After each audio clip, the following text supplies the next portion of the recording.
Venus de toutes les régions du pays, les représentants des comités, sous-sections, sections et fédérations se sont retrouvés à Nouakchott pour assister aux travaux du 4e congrès du parti qui a tenu ses assises du 15 au 20 août 1975.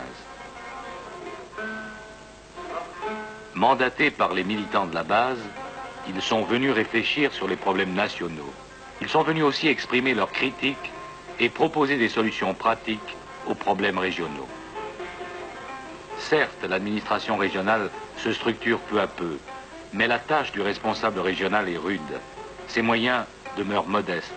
C'est sur lui cependant que repose le développement harmonieux de tous les secteurs de la vie nationale.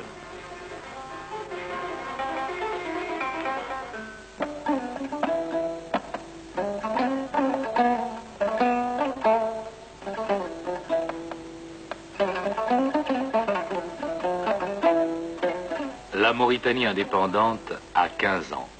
La mission du Parti du peuple mauritanien durant cette courte période a été de poser les jalons essentiels de son devenir et de dégager une voie idéologique à la fois nationale et efficace. L'Institut national d'éducation et d'études politiques a précisément pour mission d'assurer la formation politique de tous les cadres de la nation. Ainsi, du comité de base au bureau politique national, à travers séminaires, réunions de cadres et congrès, les militantes et les militants ont été périodiquement conviés à faire le point. Où en sommes-nous? Où allons-nous? Quelle voie emprunter? Quelle est la finalité de notre action?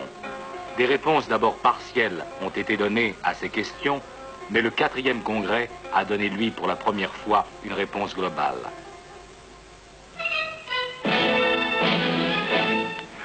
Les orientations idéologiques du Parti du peuple mauritanien sont les suivantes. Premièrement, radicalisation de l'exigence d'indépendance nationale. Deuxièmement, choix conscient et irréversible d'un type de démocratie adapté à nos réalités socio-culturelles.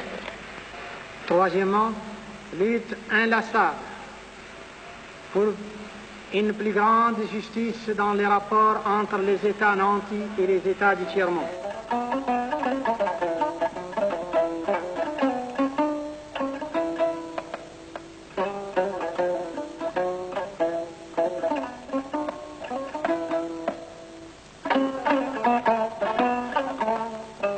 Accélération du processus de libération culturelle, maîtrise totale de l'économie, défense vigilante des acquis révolutionnaires, renforcement de l'unité nationale, ces objectifs, esquissés dès 1960, sont désormais inscrits en lettres d'or dans la charte du parti.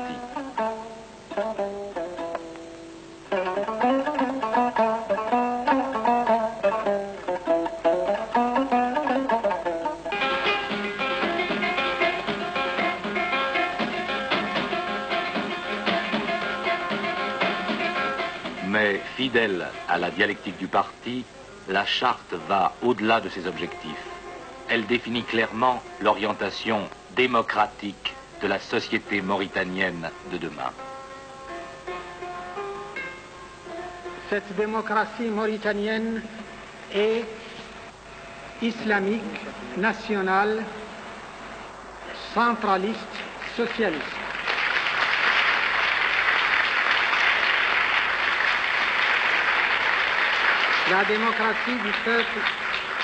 La démocratie mauritanienne du peuple mauritanien est islamique, c'est-à-dire qu'elle puise ses sources dans la doctrine de l'islam orthodoxe, débarrassée de tous les apports négatifs de ceux qui l'ont vidé de sa spiritualité véritable en se servant de la religion pour mieux exploiter les masses. Cette doctrine repose sur le principe de l'égalité des hommes, que seule la vertu distingue devant Allah. La condamnation de l'exploitation de l'homme par l'homme. L'essence populaire du pouvoir. En combattant ceux qui se servent de la religion à des fins personnelles, en éliminant le travail non salarié, non équitable, non contractuel et non garanti, en substituant à l'art de caste un art populaire, en développant tous les moyens d'information en renforçant le contrôle des prix, en poursuivant une juste politique fiscale, le parti du peuple mauritanien bâtira une véritable démocratie. C'est à ce combat libérateur que le secrétaire général du parti invite la jeunesse. Que la présence de cette jeunesse désormais unanime dans les rangs du parti lui donneront le sang nouveau, l'impulsion nouvelle qui lui permettront d'accomplir des miracles pour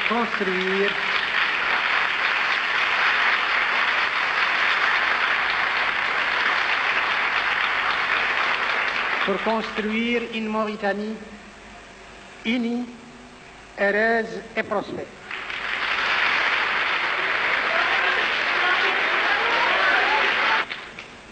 J'insiste donc sur l'importance de l'adhésion massive de notre jeunesse que nous ne devons en aucune façon décevoir, que nous devons d'abord associer pleinement et totalement, sans réserve et sans réticence, à la construction nationale.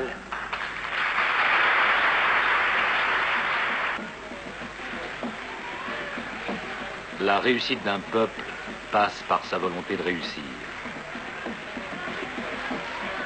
Le peuple mauritanien a fait ses preuves. Il œuvre courageusement pour sa réussite. Il mérite des dirigeants exemplaires.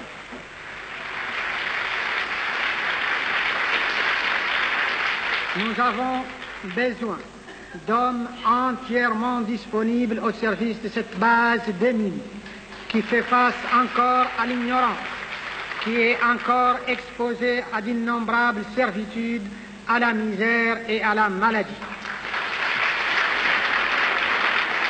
Nous avons besoin d'hommes soucieux d'apprendre auprès du peuple et d'apprendre au peuple à organiser une action positive.